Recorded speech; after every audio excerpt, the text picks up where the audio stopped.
Yes guys, the big news from E3 is that Star Wars Battlefront gameplay has been shown for the first time, actually on a PS4 at 1080p 60 frames per second, which is impressive enough on its own. Never mind the fact that it looked really good.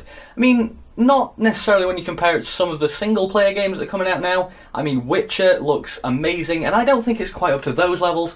But personally, I think it really looked very good for a multiplayer game. Really a step on from Battlefield 4, which is what I'm going to compare it to anyway, because it is, after all, a DICE game, even if they don't really want you to compare it to that. Yes, the comparisons to Battlefield 4 are inevitable. After all, it is a shooter from DICE.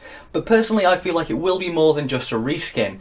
I mean, some of the mechanics we've seen so far, such as the seamless transitions from first-person shooting to third-person shooting, look awesome and will change up combat quite significantly, especially as that allows you to peek round corners without actually physically peeking round corners.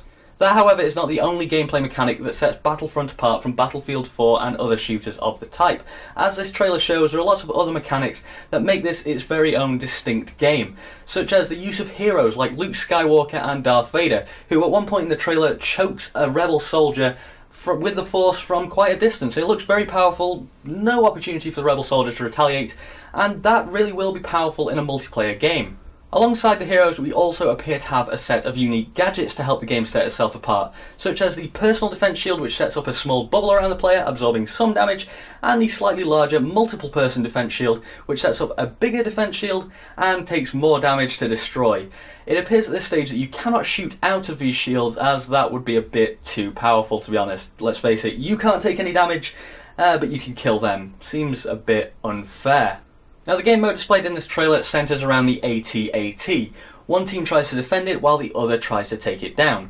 Now, the AT-AT can be controlled to a certain extent by the defending team, as they can fire upon the attackers. However, they cannot change its course or move it in any way, as it is on tracks and moving to a set destination. This is a mode that seems reminiscent of Rush from Battlefield 4, except the objective is always moving, and therefore you might get more dynamic gameplay from that. And to be honest, I like that idea.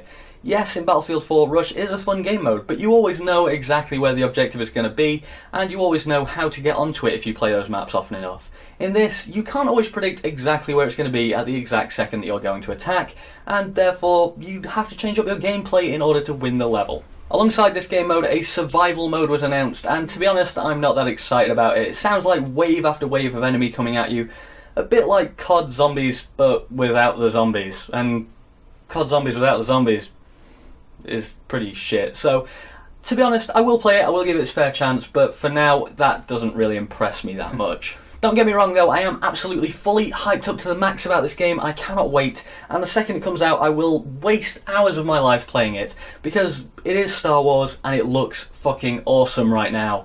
Yes, it will probably have a few things that I don't like, such as the lack of space battles still, but to be honest, I can forgive that for what this looks like. This looks incredible. Moving on from Battlefront for a bit of Battlefield news, and the Hardline DLC Criminal Activity has been delayed. Now, this was only supposed to be out for premium players today anyway, so if you're not a premium player, then you couldn't have got it and therefore probably don't give a shit. But personally, I was on there all day refreshing the page over and over again, and I kept coming up against this message. Criminal Activity for the PC has been temporarily delayed, and we hope to have this resolved as soon as possible.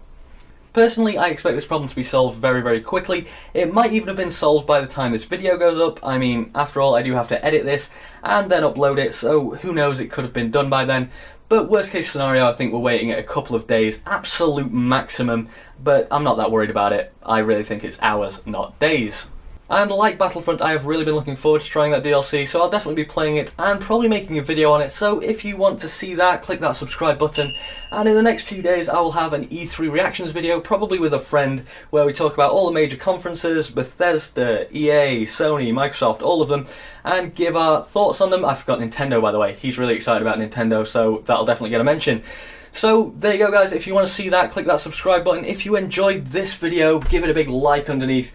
And let me know what you think about Star Wars Battlefront. Do you think it'll be great, or do you think it is just a Battlefield 4 reskin? Anyway guys, I've been Foamy, thanks for watching, and I'll see you next time. Bye!